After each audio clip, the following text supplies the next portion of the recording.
नमस्कार दोस्तों, स्वागत है आपका वनडे एग्जाम सेंटर में। दोस्तों, आज मैं अनुवाद के प्रकार का दूसरा पार्ट लेकर उपस्थित हूं। इसके पहले हम लोग अनुवाद के प्रकार का पार्ट 1 कर चुके हैं, जिसमें हम अनुवाद के वर्गीकरण को 4 आधार पर किए हुए हैं। यानी अनुवाद के वर्गीकरण को 4 आधार पर पहले वीडियो में हम लोग बांट कर देख चुके हैं। पहला है गद्य पद्य के आधार पर, दूसरा साहित्यिक विधा के आधार पर, तीसरा विषय के आधार पर और चौथा प्रकृति के आधार पर। इन चारों आधारों पर अनुवाद के प्रकार का वर्गीकरण हम पहले वीडियो में कर चुके हैं। आज हम प्रकृति के आधार पर अनुवाद के अन्य प्रकार को देखेंगे। यानी प्रकृति के आधार पर अनुवाद के 2 प्रकार का हम पहले वीडियो में अध्ययन कर चुके हैं, मूलनिष्ठ अनुवाद और मूलमूत का अनुवाद का। लेकिन इसके अलावा भी प्रकृति के आधार पर अनुवाद के अन्य प्रकार होते हैं, जिसका अध्ययन हम इस वीडियो में करेंगे। आइए देखते हैं कि प्रकृति के आधार पर अनुवाद के अन्य प्रकार कौन कौन से हैं। पहला है शब्दानुवाद। शब्दानुवाद शब्द प्लस अनुवाद से मिलकर बना है। इसमें अनुवादक का ध्यान मूल के प्रत्येक शब्द पर होता है। यानी शब्दानुवाद में अनुवादक का जो ध्यान होता है वह मूल ग्रंथ के प्रत्येक शब्द पर होता है। अंग्रेजी में इसे लिटरल ट्रांसलेशन, वर्बल ट्रांसलेशन तथा वर्ड फॉर वर्ड ट्रांसलेशन कहते हैं। यानी शब्दानुवाद को अंग्रेजी में लिटरल ट्रांसलेशन, वर्बल ट्रांसलेशन तथा वर्ड फॉर वर्ड ट्रांसलेशन कहते हैं। दोस्तों, शब्दानुवाद मुख्यतः 3 प्रकार का होता है। पहला है जहां मूल सामग्री के हर शब्द का उसी क्रम में अनुवाद किया जाए। यानी मूल सामग्री का उसी क्रम में अनुवाद कर दिया जाए जिस क्रम में मूल सामग्री के शब्द हैं। जैसे आई एम गोइंग होम, पहले आई है, फिर आई एम है, फिर गोइंग है और होम है। इसका उसी क्रम में मैं हूं जा रहा घर अनुवाद कर दिया गया है। जैसे आई का मैं हो गया है, आई एम का हूं हो गया है, गोइंग का जा रहा और होम का घर हो गया है। यानी मूल सामग्री में शब्दों का क्रम जो है वही क्रम जो है हमें लक्ष्य भाषा में भी दिख रहा है।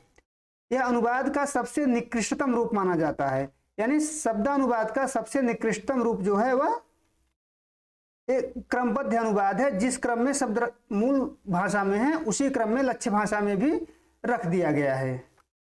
अगला प्रकार है ऐसा अनुवाद जिसमें क्रम आदि तो मूल का नहीं रखते हैं, किंतु मूल के हर शब्द का अनुवाद में पूरा ध्यान रखते हैं। यानी शब्दानुवाद का जो दूसरा प्रकार है उसमें मूल ग्रंथ के क्रम को तो ध्यान में नहीं रखा जाता है, लेकिन मूल ग्रंथ के हर शब्द को ध्यान में रखा जाता है। हिंदी समाचार पत्रों में अंग्रेजी से किए गए अनुवादों में ऐसे उदाहरण प्रायः मिलते हैं। जैसे it is an interesting point, यह एक रोचक बिंदु है।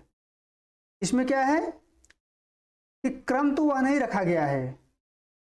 जो स्रोत भाषा में क्रम है, ये स्रोत भाषा हो गया। जो स्रोत भाषा में क्रम है वो लक्ष्य भाषा में क्रम नहीं रखा गया है, लेकिन प्रत्येक शब्द का पूरा ध्यान रखा गया है। ऐसे अनुवादों में लक्ष्य भाषा की प्रकृति नहीं आ पाती है, बल्कि स्रोत भाषा की लक्ष्य भाषा पर छाई रहती है।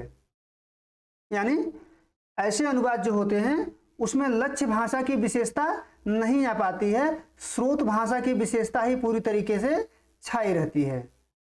आइए देखते हैं कि शब्दानुवाद का तीसरा प्रकार कौन सा है। शब्दानुवाद का तीसरा प्रकार कौन सा है?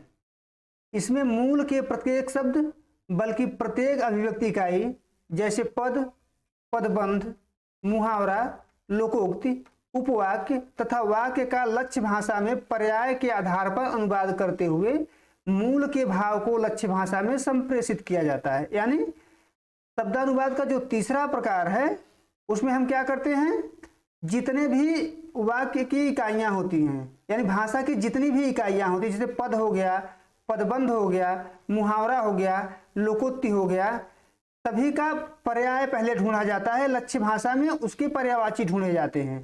फिर उन पर्यायवाची के आधार पर मूल भाव का हम लक्ष्य भाषा में अनुवाद करते हैं।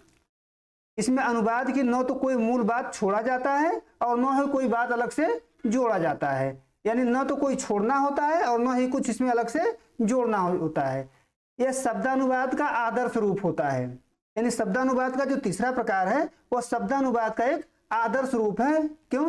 क्योंकि इसमें मुहावरे, लोकोक्ति, वाक्य सभी के पर्याय का ध्यान रखा जाता है और ठीक ढंग से उसका अनुवाद किया जाता है। आइए देखते हैं कि अनुवाद का अगला प्रकार कौन सा है।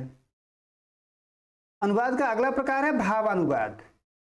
भावानुवाद इस प्रकार के अनुवाद में मूल के शब्द, वाक्यांश, वाक्य आदि पर ध्यान न देकर भाव, अर्थ या विचार पर ध्यान दिया जाता है। यानी जो मूल ग्रंथ है, मूल ग्रंथ के शब्द, वाक्यांश, वाक्य पर भावानुवाद में ध्यान नहीं दिया जाता है, केवल उसके भाव, अर्थ या विचार पर ध्यान दिया जाता है। यानी मूल ग्रंथ में लेखक क्या कहना चाहता है, क्या संदेश देना चाहता है, इस पर ज्यादा ध्यान दिया जाता है और उसी को लक्ष्य भाषा में संप्रेषित किया जाता है और उसी भाव का अनुवाद लक्ष्य भाषा में किया जाता है। जैसे भारत में पैदा होने वाला गेहूं, इतना बड़ा वाक्य है, भारत में पैदा होने वाला गेहूं, उसके लिए केवल दो शब्द, इंडियन व्हीट।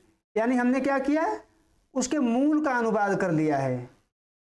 यानी जो संदेश भारत में पैदा होने वाले गेहूं शब्द से मिल रहा है वही संदेश इंडियन व्हीट से भी मिल रहा है। दोनों का अर्थ एक ही हुआ। हमने यहाँ क्या किया, शब्द का अनुवाद न करके केवल अर्थ का अनुवाद हो गया है। जो भाव निकल रहे हैं, जो संदेश निकल रहे हैं, केवल उसका अनुवाद हुआ है। अंग्रेजी में से सेंस फॉर सेंस अनुवाद कहा जाता है। यानी भावानुवाद को क्या कहते हैं, सेंस फॉर सेंस अनुवाद। भावानुवाद का सबसे बड़ा लाभ यह है कि लक्ष्य भाषा में स्रोत भाषा की गंध नहीं आ पाती है। यानी जो लक्ष्य भाषा है, लक्ष्य भाषा यहाँ क्या है, अंग्रेजी है, इसमें स्रोत भाषा की गंध नहीं आ पाती है। इंडियन व्हीट देखने से कहीं से नहीं लग रहा है कि यह हिंदी के भारत में पैदा होने वाले गेहूं का अनुवाद है। यानी स्रोत भाषा का गंध कहीं भी लक्ष्य भाषा में नहीं आ पाती है। अनुवाद में मौलिक रचना जैसा प्रवाह आ जाता है और भावानुवाद में क्या होता है, मौलिक रचना की तरह से प्रवाह हो जाता है। यानी देखने पर ऐसा लगता है कि अनुवाद भी मौलिक रचना है। आगे बढ़ते हैं और देखते हैं कि अनुवाद का अगला प्रकार क्या है। दोस्तों, अनुवाद का अगला प्रकार है वर्तानुवाद अथवा आंसू अनुवाद। जब दो भिन्न भिन्न भाषा भाषी आपस में बात करते हैं तो उनके बीच के अनुवादक को दुभाषिया कहते हैं। यानी सपोज करिए दो राष्ट्राध्यक्ष आपस में बात कर रहे हैं, वो एक दूसरे की बातों को नहीं समझ रहे हैं, तो उनको एक समझाने वाला होता है जो दोनों भाषाओं का ज्ञान रखता है, उसे कहते हैं दुभाषिया। और इसी दुभाषिये के द्वारा जो अनुवाद किया जाता है उसे वार्तानुवाद कहते हैं। यानी दुभाषिया के द्वारा किया जाने वाला अनुवाद वार्तानुवाद कहलाता है। जो लोग ऐसे अनुवाद करते हैं उन्हें आंसू अनुवादक और उनके कार्य को आंसू अनुवाद कहते हैं। आगे बढ़ते हैं और अनुवाद के अगले प्रकार को देखते हैं। अनुवाद का अगला प्रकार है सारानुवाद। इसमें मूल की मुख्य बातों का मूल मुक्त अनुवाद होता है। यानी मूल ग्रंथ की जो मुख्य बातें हैं वो मूल ग्रंथ के सिद्धांतों से हट करके मूल मुक्त अनुवाद होता है। यानी मूल बातों को तो हमने ले लिया है, लेकिन इसमें जो सिद्धांत अपनाए गए हैं, जिस प्रकार की अभिव्यक्ति शैली है, जिस प्रकार का अलंकार है, उसको छोड़ करके हम मूल मुक्त अनुवाद करते हैं। यह संक्षिप्त, अति संक्षिप्त तथा अत्यंत संक्षिप्त कई प्रकार का होता है। यानी सारानुवाद संक्षिप्त हो सकता है, अति संक्षिप्त हो सकता है और अत्यंत संक्षिप्त भी हो सकता है। लोकसभा के वाद विवाद का जो अनुवाद किया जाता है वह प्रायः ऐसे ही होता है। यानी लोकसभा में जो डिबेट होता है उस डिबेट का अनुवाद जो है सारानुवाद के रूप में ही होता है।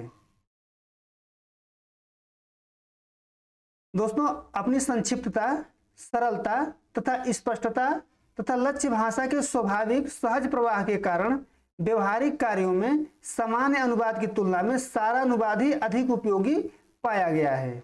यानी सामान्य अनुवाद की तुलना में सारानुवाद जो है अधिक उपयोगी होता है। लंबे भाषणों का सद्य अनुवाद करने वाले दुभाषिये भी प्रायः इसी का प्रयोग करते हैं। यानी जो दुभाषिया होता है वो प्रायः लंबे भाषणों का सारानुवाद ही करता है। आगे बढ़ते हैं और अनुवाद का अगला प्रकार देखते हैं। अगला प्रकार है व्याख्यानुवाद। इसमें मूल का व्याख्या के साथ अनुवाद होता है। यानी व्याख्यानुवाद में जो मूल ग्रंथ है या मूल बातें हैं उसका व्याख्या के साथ अनुवाद होता है, यानी व्याख्या करके अनुवाद किया जाता है। व्याख्या व्याख्याता के व्यक्तित्व, ज्ञान, दृष्टिकोण पर आधारित होता है। यानी जो व्याख्या होगा वो जो व्याख्याता होगा उसके व्यक्तित्व के ऊपर, उसके ज्ञान के ऊपर और उसके दृष्टिकोण के ऊपर आधारित होती है, यानी आधारित होती है। उसमें कथ्य के स्पष्टीकरण के लिए कुछ अतिरिक्त उदाहरण, उद्धरण तथा प्रमाण इत्यादि जोड़े जा सकते हैं। यानी व्याख्यानुवाद जब किया जाता है तो व्याख्या करने के लिए उसमें अलग से उदाहरण जोड़े जा सकते हैं, अलग से उद्धरण जोड़ा जा सकता है, अलग से प्रमाण जोड़ा जा सकता है। इसी कारण व्याख्यानुवाद में अनुवादक केवल अनुवादक न रहकर काफी महत्वपूर्ण हो जाता है। यानी व्याख्यानुवाद में अनुवाद केवल अनुवादक नहीं रहता है, एक तरीके से उसका टीकाकार हो जाता है, एक तरीके उसका अलग प्रकार से व्याख्या कर देता है। पाठक को वही चीजें समझ में आती हैं जो अनुवादक व्याख्या करके पाठक के सामने प्रस्तुत करता है। व्याख्यानुवाद में अनुवादक अनुवाद से अधिक बल मूल की बातों को विस्तार के साथ अपने ढंग से समझाने पर देता है। यानी व्याख्यानुवाद में क्या होता है, जो अनुवादक होता है उसका मूल जो ये होता है कि मूल की जो बातें हैं उसको हम ठीक प्रकार से पाठक को समझा सकें। आइए देखते हैं कि अनुवाद का अगला प्रकार क्या है।